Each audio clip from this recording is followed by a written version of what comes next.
Muito obrigado. Eu tenho, além de ter de agradecer estas palavras de apresentação extraordinariamente amáveis do professor António Matos Ferreira, tenho também de agradecer, antes disso, o convite para estar aqui, que aceitei com muito gosto, com muita honra, as oportunidades de discutirmos o nosso trabalho perante audiências interessadas, de colegas e de pessoas em geral inquietas ou curiosas acerca destes temas. Não são assim tantas que não possam constituir certo motivo de estímulo. Bem, este tema, República, Memórias e Controvérsias, é um tema que eu não vou tentar esgotar, primeiro porque nunca seria possível, segundo também porque não fiz até agora o trabalho suficiente para poder apresentá-lo ou poder tratá-lo de uma maneira muito completa. E quando estou a dizer completa, não estou apenas a referir todo o campo que podia ser explorado para tratar este tema, mas também as várias dimensões das memórias e das controvérsias. Bem, já a questão da memória é uma questão vasta, porque há as memórias pessoais, há depois aquilo que nós identificamos como memórias no sentido de imagens ou concepções de determinadas experiências de um determinado tempo que foram passadas. Portanto, há aqui vários conceitos deste tipo de memórias: memórias de família, memórias coletivas, memórias institucionais.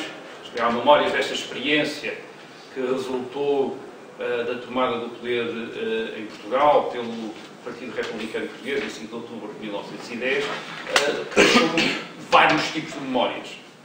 Memórias entre todos aqueles que colaboraram na Revolução, entre aqueles que resistiram à Revolução, entre as instituições que foram afetadas, entre aqueles que assistiram e que vieram depois. Enfim, há todo isso daria provavelmente toda uma obra multidisciplinar e necessariamente realizada por vários investigadores, e que seria interessante. Enfim, há talvez um pouco seguindo um modelo dos lugares da memória, enfim, portanto não é nada disso, eu estou só a dizer isto porque não é nada disso que eu vou conseguir fazer aqui. O que eu fiz foi explorar as memórias da República, isto é, as concepções sobre o que tinha sido o regime, o que é que tinha significado, em algumas correntes políticas no século XX, e tentarei explicá-las em termos dos contextos em que se desenvolveram. Aquilo que nós chamamos a Primeira República, portanto, a situação política criada em Portugal pela tomada do poder pelo Partido Republicano Português, foi um regime controverso, no seu tempo e continua a ser um regime controverso depois. Aliás, a sua comemoração, decidida pelo presente regime, também começou por ser controversa. Portanto, as controvérsias estão ligadas a este regime.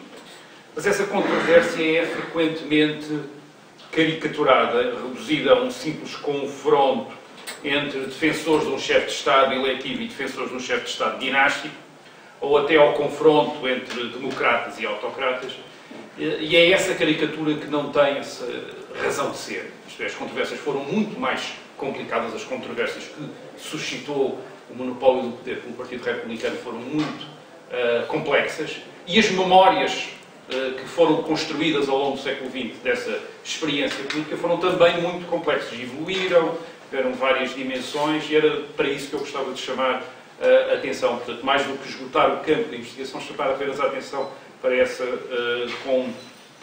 complexidade. Aliás, por exemplo, todos julgamos saber que o Estado Novo, a partir de 1933 e de 1974, não gostava da República. É a ideia corrente.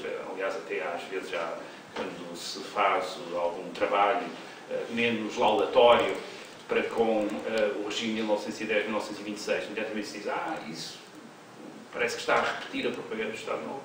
Ora bem, isso, sendo de alguma maneira verdade, não é toda a verdade. Isto é, a relação do Estado Novo com a República e as suas memórias da República são muito mais complicadas do que esta ideia de que o Estado Novo foi uma época durante a qual foi denegrida as experiências de governo do Partido Republicano.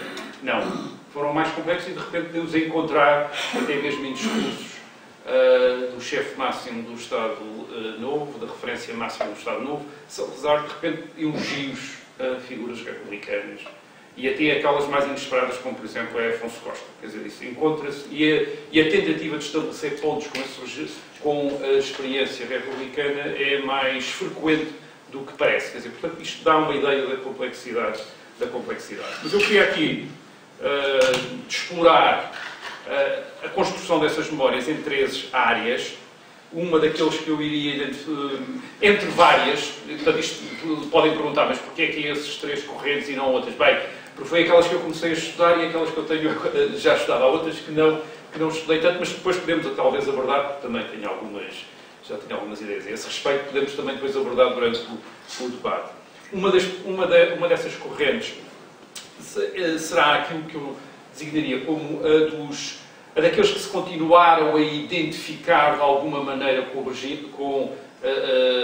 regime de 1926. Isto é, daqueles que se continuaram a identificar como republicanos e tendo aquilo que nós chamamos de Primeira República como referência. A outra corrente, ou outra área em que eu ia explorar essa fabricação de memórias, seria a das esquerdas políticas e intelectuais desde a década de 1930.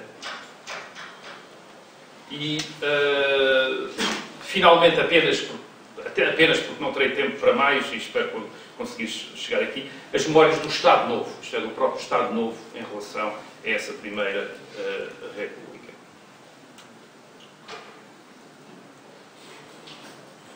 E para aqueles que se continuaram a identificar com o regime republicano depois de 1926, a memória da República é sobretudo a memória do movimento republicano e dos republicanos antes de 1910. Isto é, não abarca o regime.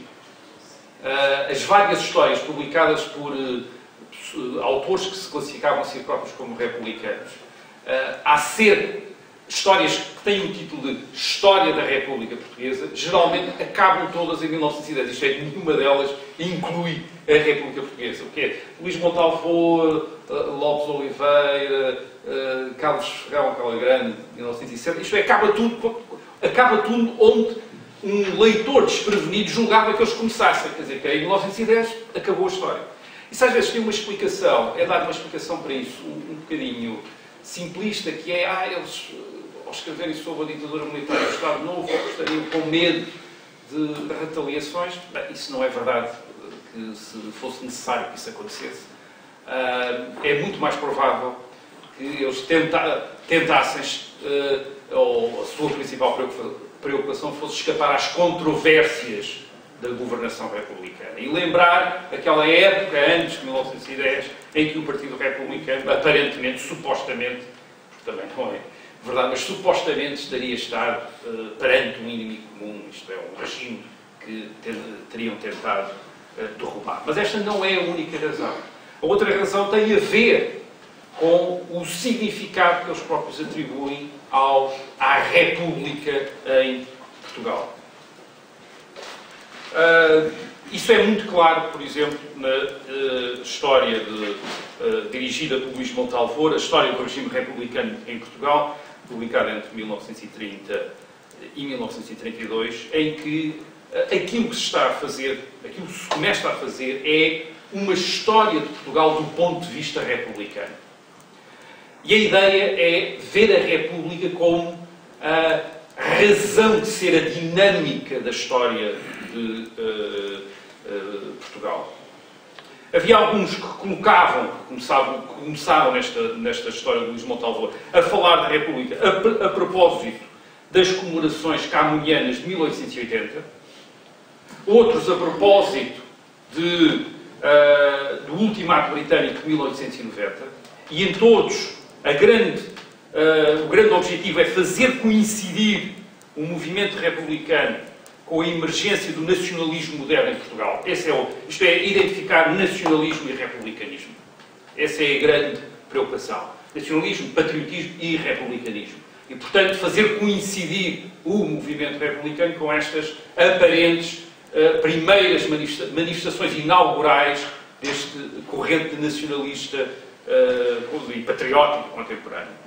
Mas há outros autores nesta história do regime republicano em Portugal que não se contentam com referências cronológicas recentes. E, por exemplo, temos Jaime Cortesão, que faz o seu famoso ensaio, vem daqui, da história do regime republicano em Portugal, os fatores democráticos na formação de Portugal, em que, basicamente, a história da República começava com a própria fundação da nacionalidade.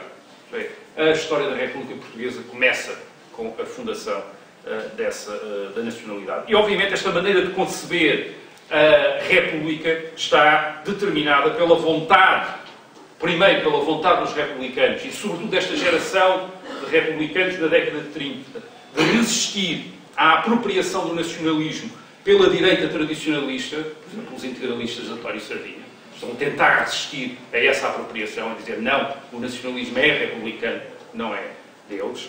E note-se que António Sardinha e os integralistas, mas sobretudo António Sardinha, tinha reconhecido a importância do movimento anti-britânico de 1891 na formação do moderno nacionalismo português.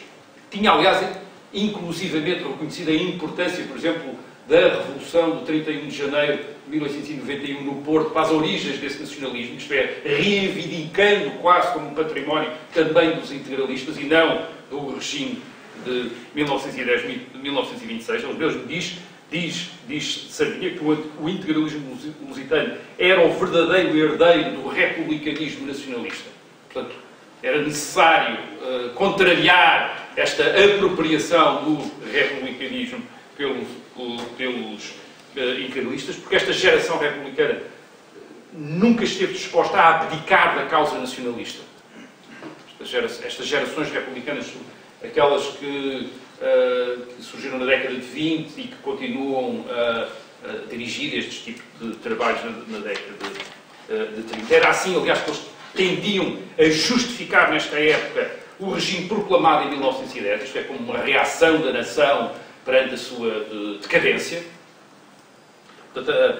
Mas, por outro lado, também há aqui uma ideia da República como a realização completa da nação portuguesa, isto é nítido em Jaime Cortesão, e que já tinha sido manifesta em 1911, quando da proclamação, do decreto da Lei da Separação, em que, por exemplo, o jornal O Mundo, um órgão jornalístico muito próximo de Afonso Costa, tinha considerado que era o segundo ato da independência de Portugal. Isto é, o Dom Afonso Henriques tinha tornado Portugal independente em relação a Castela, mas ainda submetido à Igreja de Roma, e Afonso Costa, o outro Afonso, portanto, de Afonso Henriques a Afonso Costa, Afonso Costa tinha finalmente declarado a independência total, porque tinha completado a obra de Dom Afonso Henriques. Isto é dito mais ou menos assim pelo mundo, nos editoriais do mundo. Portanto, isto é o segundo ato da independência. Eles chamam, Afonso Henriques tinha conseguido a independência política, Afonso Costa tinha realizado a independência espiritual. E, portanto, as duas completavam-se, estes dois atos de independência. Através, portanto, da ruptura com o catolicismo romano, a nação portuguesa ter-se-ia tornado completamente senhora do seu destino. Portanto, a República teria consumado assim aquilo que estava no seu cerne, que era a autorrealização da nação portuguesa como uma comunidade perfeita, porque autodeterminada e autónoma. Os portugueses não estão já dependentes de qualquer poder exterior, seja ele político, seja ele espiritual. E, portanto, como esse era o sentido da história de Portugal, o tender a atingir essa comunidade perfeita, logo a República representava de alguma maneira o fim dessa história, isto é, a consumação dessa independência e, portanto, era possível reduzir toda a história de Portugal à história da República. De que os acontecimentos de 1910 e 1926 seriam apenas um último patamar alcançado. Mas, de resto, era possível, portanto, publicar um livro como A História da República Portuguesa, que começava com o Dom Afonso Henriques, quer dizer, porque era essa República que estaria ali a desenvolver-se, a crescer, até atingir a sua maioridade. E é esse o sentido, um dos sentidos do ensaio de Jaime Cortesão. Começa na Idade Média, portanto, aliás, até num período anterior à Constituição do Reino de Portugal, a sua história da República, digamos assim, quer dizer, consubstanciada com a história de Portugal. Por exemplo, essa também é ainda a ideia de um historiador como Vitorino Magalhães Godinho, numa obra recente publicada sobre, 2004, se não estou enganado, sobre a formação de Portugal, em que ele defende mais uma vez, aliás até usa a linguagem das cortes no século XV, quando se refere a Portugal como a República, esta República de Portugal, para dizer que houve sempre uma concepção de Portugal como República. Isto vem desde a Idade Média, esta ideia de que Portugal é uma República. Portanto, esta é uma ideia na construção, no investimento que estes autores republicanos fazem na história da República, esta tentativa de, por um lado, relacionar a República com o nacionalismo, com a consciência nacionalista, com o movimento nacionalista moderno em Portugal, por outro lado, pura e simplesmente com a história de Portugal. Que, aliás, faz sentido, uma coisa deriva precisamente da outra. Mas na mesma história de Luís de Montalvor também há uma outra variante, que eu chamaria uma variante liberal, digamos, deste tipo de concepção da República, que é representada por Joaquim de Carvalho, um professor da Universidade de Coimbra. E aqui há uma diferença, quer dizer, a República já não é um momento do nacionalismo português, quer enquanto movimento político nacionalista, quer enquanto história, portanto, sentido da história de Portugal, mas sim uma decorrência, um patamar da Revolução Liberal. A Revolução Republicana como um patamar da Revolução Liberal. Basicamente, aquilo que se percebe na escrita de Joaquim de Carvalho é que as mesmas forças que teriam imposto em Portugal a monarquia constitucional, dos liberais, teriam sido obrigados, mais tarde, a proclamar a República como um novo estádio dos esforços que tinham desenvolvido entre 1830 e 1834. Em 1830, é como se os liberais em 1834 tivessem chegado a uma fórmula sobre a qual viveram há alguns anos até se aperceberem das suas limitações e terem passado a um novo patamar. Esta perspectiva de Joaquim de Carvalho recuperava de alguma maneira o ponto de vista de alguns republicanos, como por exemplo Bernardino Machado, que tendo sido ministro de Dom Carlos, depois vem a aderir ao Partido Republicano e a tornar-se um militante ativo do Partido Republicano no princípio do século XX, sobretudo a partir de 1904, e que, para explicar de alguma maneira a sua trajetória pessoal, tenta apresentar o PRP como o verdadeiro Partido Liberal. Isto era um ponto de vista tradicional entre os republicanos mais antigos, precisamente aqueles que tinham a idade do Bernardino Machado. Eu lembro, por exemplo, de Rodrigues de Freitas, num comício no Teatro do Príncipe Real do Porto, a 14 de julho de 1878. Rodrigues de Freitas era então candidato republicano às eleições e defende a República como uma forma de governo é a expressão dele, que podia ser deduzida da doutrina aceite pelo Partido Liberal. Isto é, ele achava que a República podia ser deduzida das ideias correntes entre os liberais portugueses. Que o regime republicano, portanto, teria sido sempre o objetivo daqueles que haviam lutado pela liberdade em Portugal. Isto é, que os liberais tinham tido sempre como objetivo um regime republicano, se tinham satisfeito com a monarquia constitucional na medida em que uma parte da dinastia tinha aderido à causa da liberdade, representada pelo Duque de Bragança, Dom Pedro, e que, de acordo com, neste caso agora saltando para Bernardino Machado, de acordo com Bernardino Machado, isso teria sido verdade até ao momento em que os chefes da Casa de Bragança, os chefes dinásticos, teriam optado pela reação contra a causa da liberdade. E isso teria levado esses liberais a perceberem que a monarquia constitucional não era mais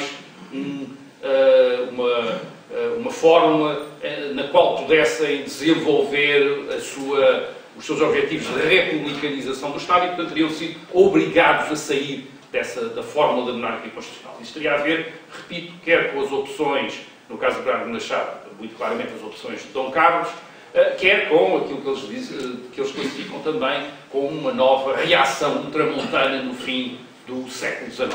E, portanto, para combater a reação dinástica, a reação católica, teria sido necessário para os liberais sair da monarquia constitucional e constituir um novo regime. Mas, repito, ainda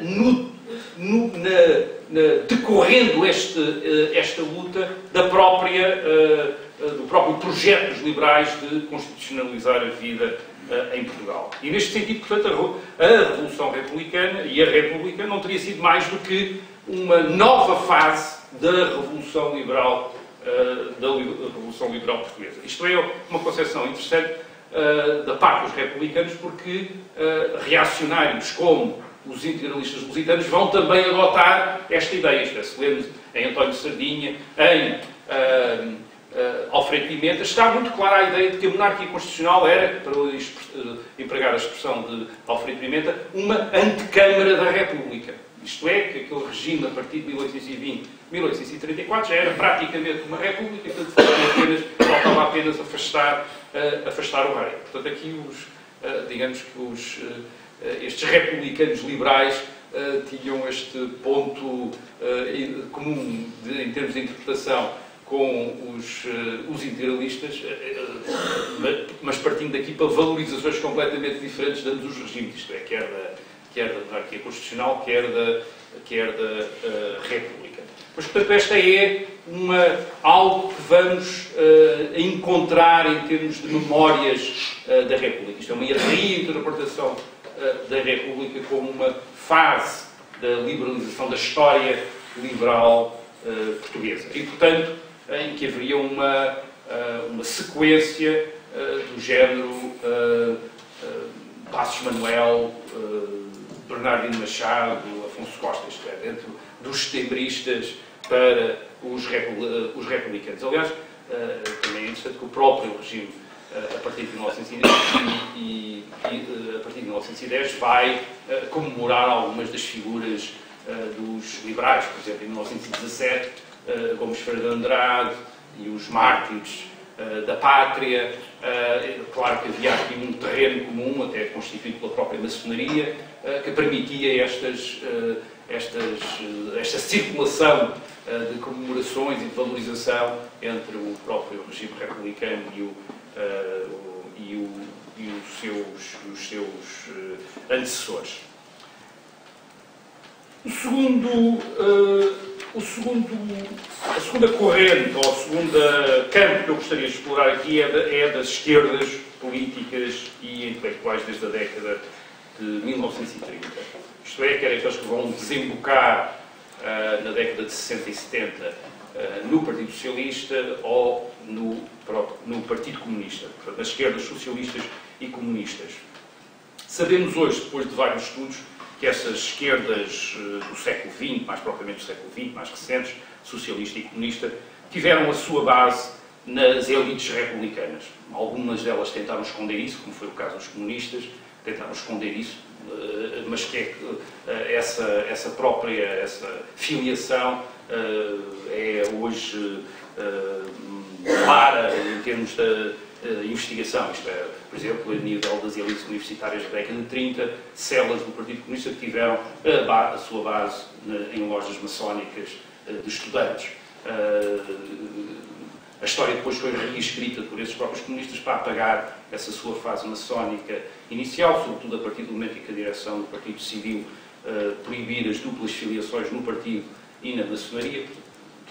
Muita gente foi apagando o seu passado maçónico, mas hoje em dia, enfim, os últimos sobreviventes já são mais abertos em relação a isso, e isso está mais ou menos estudado, lembro-me das obras do João Madeira, do José Pacheco Pereira, enfim, que esclareceram isso. Mas também, para além dessa base, temos uma filiação pessoal, isto é, por exemplo, tanto no caso de Álvaro Cunhal como de Mário Soares, que são filhos de notáveis da Primeira República, governadores civis, e no caso de Mário Soares, do ministro da Primeira República, mas também de algumas estruturas que as esquerdas, a partir da década de 30, usam para se manifestar. Por exemplo, uma revista como a Seara Nova, que estabelece uma continuidade, mas também todas aquelas centros escolares republicanos que vão servir a esta oposição de esquerda a partir de 1945 como os primeiros espaços de manifestação. O MUD começa precisamente numa famosa conferência com umas 300 e tal pessoas num centro republicano, no Centro Republicano Almirante Reis. Portanto, isso é, aliás, uma história que convinha estudar, não está bem estudada, a sobrevivência das estruturas republicanas depois de 1926, 27, depois do princípio dos anos 30. A ideia é que aquilo desaparece tudo, é proibido, é perseguido. Aquilo que, ao lermos, por exemplo, um órgão como a República, que se mantém e que também faz a continuidade, é outra, além da Seara Nova, a República, o jornal, o diário, a República também faz a continuidade, o que vemos é que há uma presença contínua. Estes centros escolares republicanos, mas, por exemplo, na década de 50, o Partido Republicano Português, portanto, o PRP de Afonso Costa, ainda tem um diretório que emite comunicados.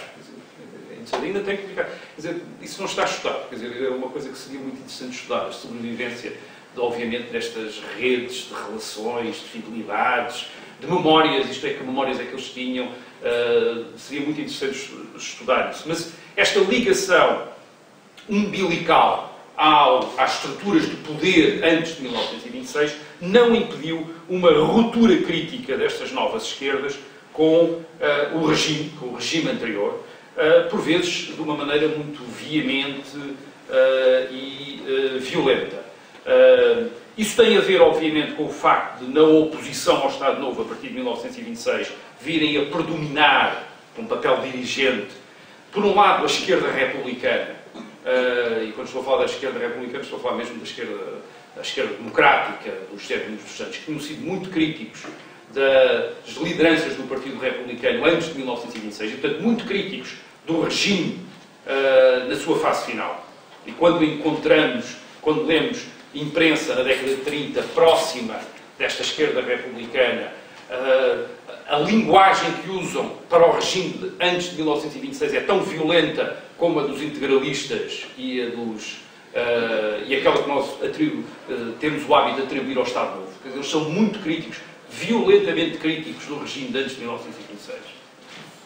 Acham que falhou, foi um fracasso, tudo errado, fizeram tudo mal, criticam as figuras, criticam os métodos, criticam a filosofia, mesmo quando se classificam como republicanos e democratas.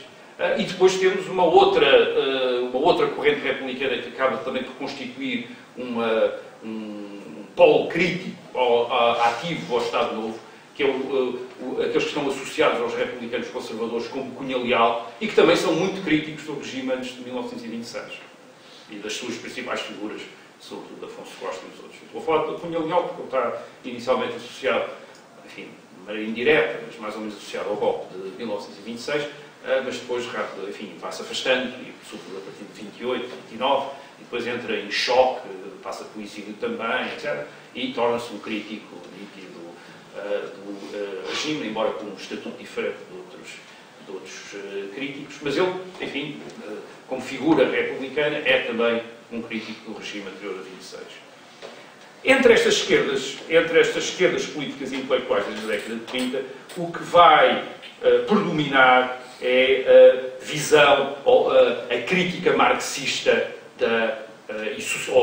socialista e marxista da experiência republicana de 1910-1926. Para isso, havia um ponto de partida, que era o próprio Lenin, que já tinha classificado a Revolução Portuguesa como uma iniciativa de 1910, como uma iniciativa de pequeno-burgueses, incapazes de mobilizar os trabalhadores ou de manter a sua mobilização para além do momento revolucionário inicial, e é esta memória que aparece nas publicações de vários grupos associados à esquerda ou ao Partido Comunista. É esta memória que vai inspirar as perspectivas dominantes na historiografia portuguesa sobre a República, desenvolvidas na década de 1970 pelos autores que vão instalar esta história contemporânea como disciplina universitária. A categoria do pequeno burguês é fundamental para caracterizar não apenas os líderes republicanos, mas toda a experiência da República. Na mitologia marxista, os pequenos burgueses consistem numa classe de pequenos proprietários e empresários urbanos, supostamente ameaçados por uma tendência do capitalismo para a concentração da propriedade e dos meios de produção, e por isso abertos à rebeldia, à crítica do sistema, até delas de um modo violento, e é esta a maneira de interpretar o movimento republicano desenvolvido nestes meios. Isto é, um fenómeno pequeno burguês, por vezes até para alguns historiadores, por exemplo, isso é sugerido por Manuel Vila Verde Cabral, quase próximo do fascismo. Quer dizer, isto ele acaba por aproximar o republicanismo do fascismo. É um fenómeno tipo fascista. E até, aliás, estabelece lá umas conexões interessantes. Ele nunca desenvolveu isso, mas deixou isso sugerido. Quer dizer, em Basílio Teles, por exemplo, tem uns textos sobre Basílio Teles em que faz essa definição e diz que há um missing link, quer dizer, uma ligação entre a República e a ditadura conservadora, a direita, que valia a pena explorar e que estava aqui, nesta característica destes pequenos burgueses assustados pela evolução do mundo contemporâneo e dispostos a refugiarem-se num Estado autoritário, autocrático e que os protege. Basicamente, a ideia é que, devido ao seu comprometimento com a propriedade, estes republicanos pequeno-burgueses seriam incapazes de levar a Revolução até às suas últimas consequências, portanto, seriam sempre falsos revolucionários, e é também neste sentido que a Revolução Republicana é estudada por estes historiadores. Isto é, tem uma dimensão sempre de falsa revolução. Não teria sido uma verdadeira revolução. E o seu confronto com os sindicalistas, com os sindicatos, seria precisamente a prova dessa limitação pequeno-burguesa dos republicanos. Agora não vai-me faltar tempo, mas há coisas interessantes, por exemplo, no caso da Carbonária, é curioso, porque é visto por alguns historiadores como um verdadeiro movimento popular, um genuíno movimento popular, que, segundo o Vasco Polivalente escreve em 1974, no seu Poder e o Povo, que é um livro extremamente interessante, que é um livro que depois foi adotado como um livro de crítica violenta até à República, mas começa por ser inicialmente uma crítica de esquerda, isto é, populista quase, quer dizer, porque ele dá muita importância à Carbonária e aos movimentos populares, traídos por uma elite republicana que se aposta do poder e depois tenta digamos, marginalizar e passar à frente deste movimento popular, que aqui teria, que no caso da interpretação do Vasco Polivalente, muito interessante, teria sido a verdadeira origem da Revolução. Isto é, a Revolução não teria sido feita pelas elites, pelos dirigentes do Partido Republicano, teria sido feita por este movimento popular identificado por Carbonária, e depois as elites dirigentes do Partido Republicano teriam-se apossado da Revolução e teriam passado aqueles anos até 1926 a resistir, digamos, a esta efervescência, a esta dinâmica popular. Portanto, estes líderes pequeno-burgueses teriam cavalgar a Revolução para chegar ao poder, e a crise da Primeira República resulta precisamente dessa tensão entre essas duas, entre esse movimento popular e a sua direção de elite, e o fim da Primeira República teria coincidido com a dissolução completa dessa aliança. Isto depois tem, enfim, inspira também uma parte daquilo que alguns cientistas políticos vieram a escrever sobre a Primeira República, que é apresentada como a continuidade do parlamentarismo oligárquico do século XIX e com os mesmos problemas, precisamente porque nunca teria conseguido ser esta revolução. Esta perspectiva é, por exemplo, a perspectiva que domina em 1974, quando o Estado Novo cai.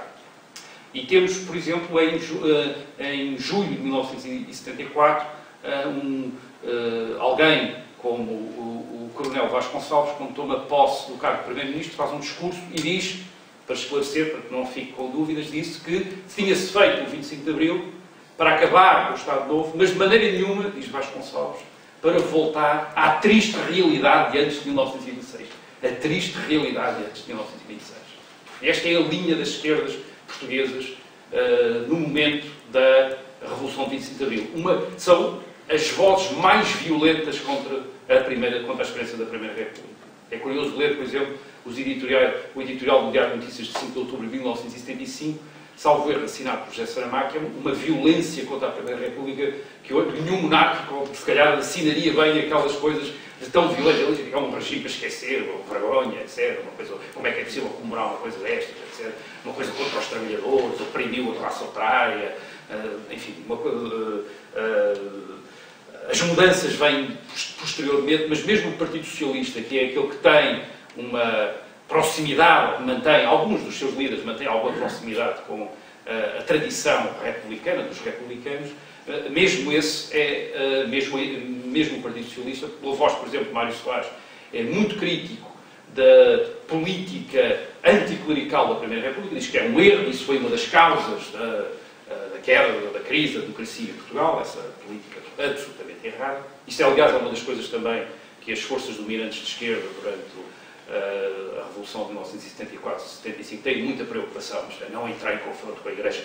Porquê? Por causa da experiência da Primeira República. Por causa da memória da Primeira República.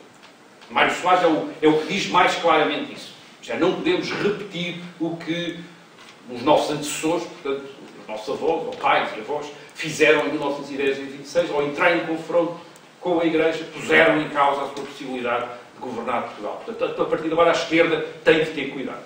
Isto também tinha tido um objetivo, ou tinha tido uma razão estratégica, que curiosamente tinha a ver com o desaparecimento das elites da Primeira República, onde fala do desaparecimento biológico, isto é, a morte dos últimos representantes da Primeira República, com os quais estas esquerdas comunistas e socialistas estavam habituadas a ligar-se para combater o Estado Novo, e na década de 60 essa ligação, isso, aliás, o Partido Comunista diz isso claramente, Álvaro Cunhal, essa ligação com os republicanos é substituída por uma ligação com os católicos progressistas.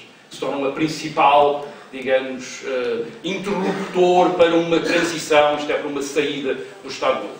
E para, obviamente, se falar com os católicos progressistas, isto era possível apresentar e fazer esse entendimento na base de programas sociais muito ousados, e até mesmo por programas socialistas radicais, mas não era possível fazê-lo baseado num culto da Primeira República, isto é, um culto da lei da separação e dessas coisas. E, portanto, houve um cuidado geral em criticar e afastarem-se da Primeira República. Quando chegamos, portanto, a 1974, temos essas esquerdas que se desenvolveram em Portugal sob o Estado Novo e a oposição ao Estado Novo, estão tão separadas do Estado Novo como estão separadas da Primeira República e têm uma memória extraordinariamente negativa da Primeira República. E repito, mesmo o Partido Socialista tem essa memória, e mesmo o Partido Socialista, a partir de 1976, quando está no governo e tenta, de alguma forma, enfim, recuperar, apesar de tudo, alguns valores republicanos, prefere aqueles das chamadas direitas republicanas. António José de Almeida, José Relvas, quer dizer, são essas figuras que são recuperadas, não é Afonso Costa, nem essa gente, quer dizer, são os outros que são recuperados, que são, aliás, o próprio Mário Soares é também exemplo disso, mais uma vez, com a sua identificação com António José de Almeida e não com o Afonso Costa, com quem o seu pai se tinha dado tão bem, quer dizer, mas ele tinha feito essa transição e tinha, aliás, em conversa, enfim, isto não é indiscrição, mas acho que é um dado curioso, ele em conversa assim mais ou menos informal, até mesmo diz, bem, eu praticamente, em 1975, durante o PREC, eu fui o António José de Almeida que ganhou o Afonso Costa, que era o Álvaro Cunhal. Portanto, esta era a visão que ele tem, enfim, quando está off the record, isto é off the record, a visão que ele tem off the record da história de uma espécie de atualização da história da Primeira República em 1974-75. Ele é o António José de Almeida que ganhou, que derrotou o Afonso Costa. E, portanto, o Afonso Costa teria sido o Álvaro Cunhal que derrotou o Mário Soares em 1911 e 1912. Finalmente, bem, tenho aqui alguns minutos para as memórias da República sobre o Estado Novo, dentro do Estado Novo. A ditadura militar e depois o Estado Novo atacaram a governação dos partidos republicanos, mas não o regime republicano. Isto é uma distinção que é muito clara quando se vê, quando se desfolha a imprensa. Por exemplo, os órgãos da União Nacional, como o Diário da Manhã, na década de 30, é muito claro. Não é o regime republicano que está em causa, são os partidos, como eles chamam, os partidos, o regime dos partidos. E isso é aquilo que está também nos discursos de Salazar. Jamais uma crítica à República, nem sequer à República de 1910, mas sim ao regime dos partidos. O seu exclusivismo, a sua incapacidade de fazer obra, a sua intolerância, a sua violência dos partidos. É isso que ele está a lembra aos portugueses, a partir da década de 20, que está a fazer, contrastem o Estado Novo com a violência dos partidos, com o regime, com as agressões à liberdade de imprensa, com as prisões políticas, que os partidos, a mentalidade dos partidos. É isso que quer combater. Bem, sabemos que há uma explicação para isso. A ditadura militar era uma situação plural e compósita, com muitas correntes, entre as quais os republicanos conservadores eram fundamentais, muito importantes, sobretudo no exército e na hierarquia militar. Carmona e essa gente eram republicanos. Há muitas histórias também a esse respeito, não vou contar agora aqui. Enfim, histórias que são passadas, o zelo que o Marechal Carmona tinha pela República, porque tinha sido ministro, portanto, ele tinha sido ministro da República, com o próprio presidente Carmona. E o próprio Estado Novo, sobretudo até à Guerra Civil de Espanha, mantém muitos republicanos em postos importantes, mesmo no governo, isto é, aqueles que estão mais próximos de Salazar, até 1934, 35, são figuras da República. Eduardo Pacheco, os outros, ele tem uma ala republicana, republicanos conservadores, dos Alvinhos, do Albino dos Reis, são gente que vem quer dizer, não vale a pena classificá-los como republicanos, quer dizer, isto eram... Embora eles se sentissem republicanos e estivessem... às vezes também se classificavam como liberais, e, portanto, mas eles eram importantes, e sobretudo na União Nacional, isso foi estudado pelo professor Manuel Braga da Cruz, o recrutamento de republicanos conservadores é muito grande. Isto é, os quadros da União Nacional são inicialmente compostos pelos antigos. Gente que teve militância ou teve atividade nos partidos republicanos.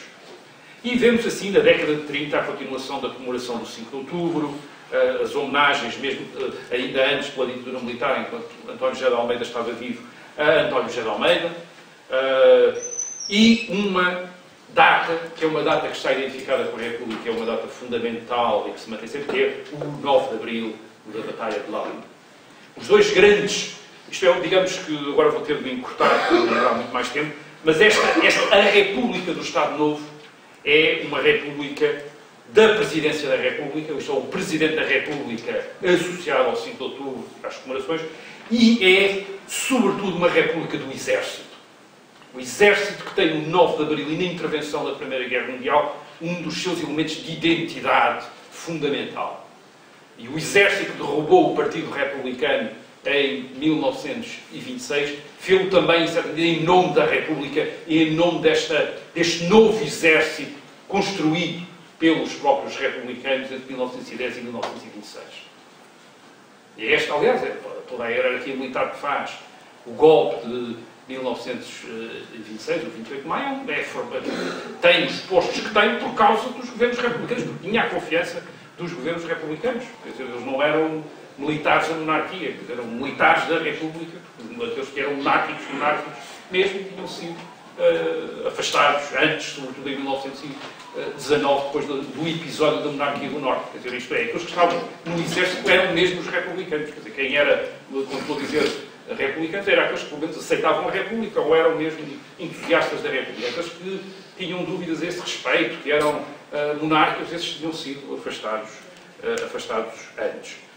Às vezes há uma confusão, porque obviamente o PRP tratava de monárquicos todos aqueles que não fossem do PRP. E portanto às vezes vejo historiadores a chamarem monárquicos, a gente não era nada monárquico, o Cadicastro, essa gente que não eram nada monárquicos, eram monárquicos que não eram do PRP, e para o PRP toda a gente que não era do PRP era monárquico, pura e simplesmente.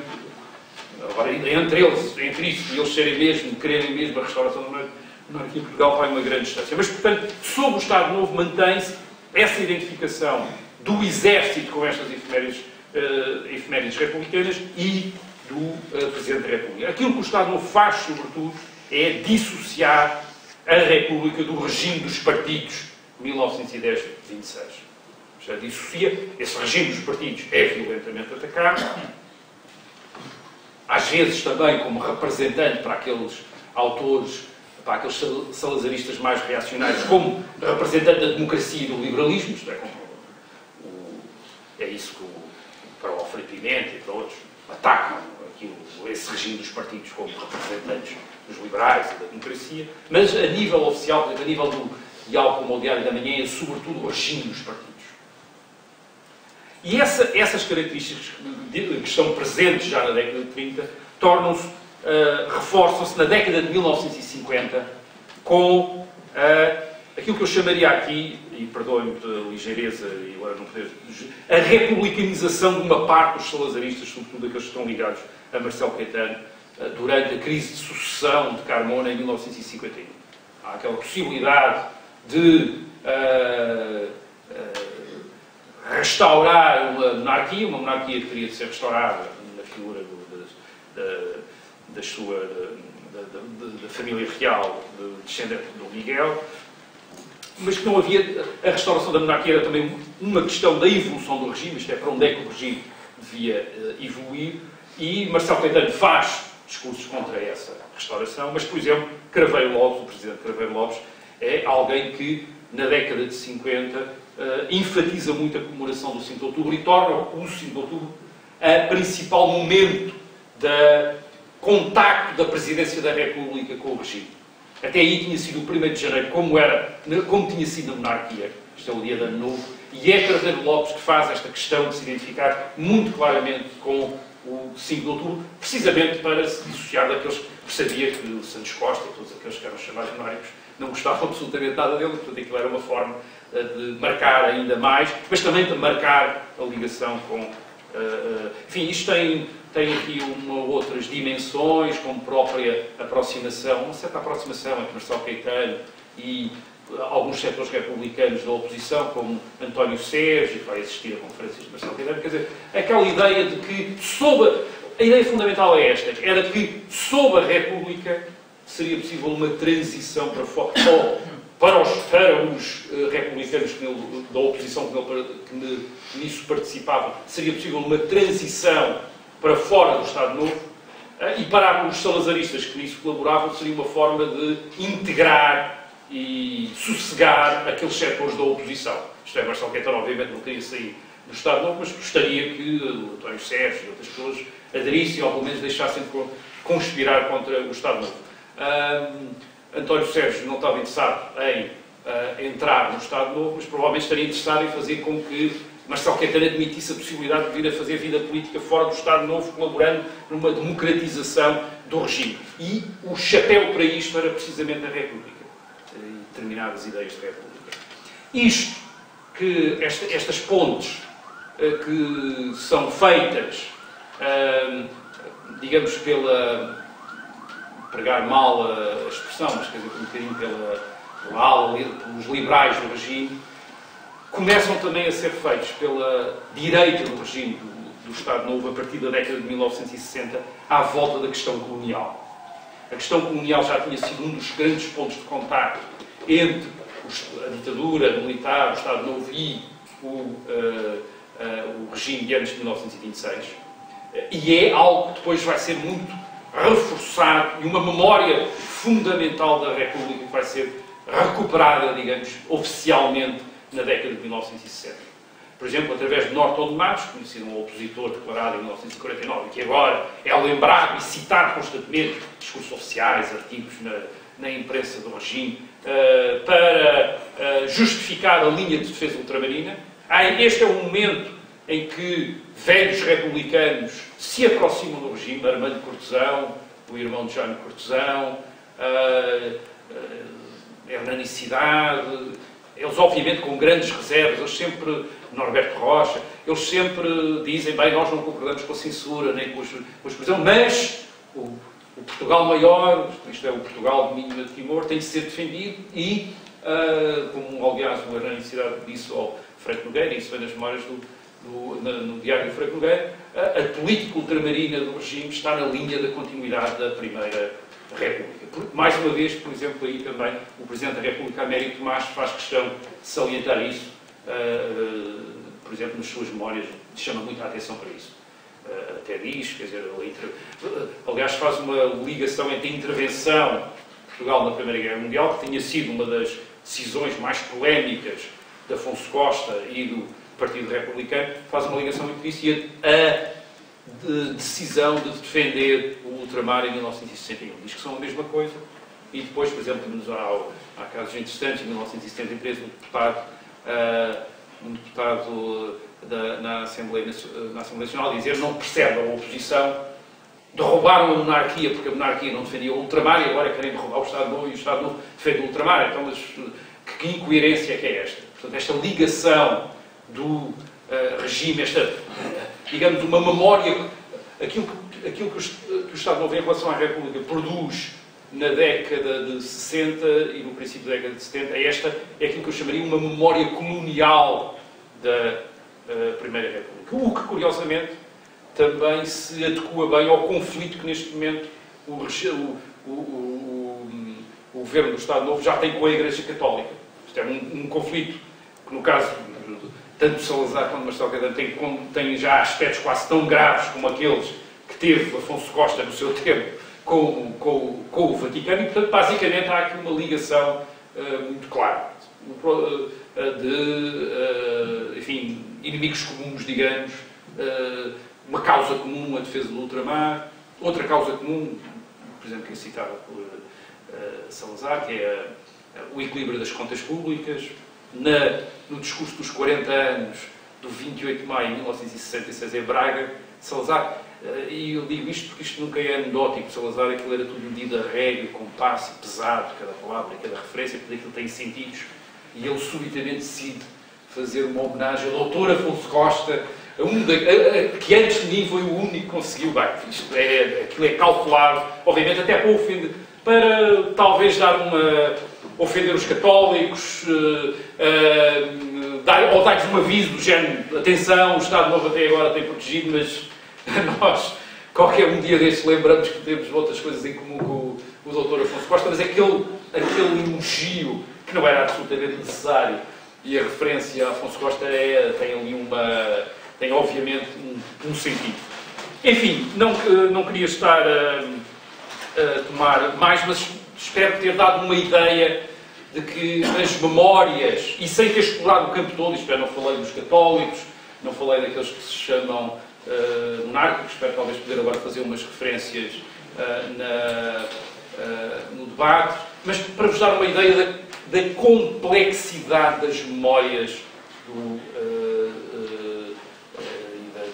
e dos modos de usar a memória do regime entre 1910 e 1926. por aqui. Obrigado pela vossa atenção.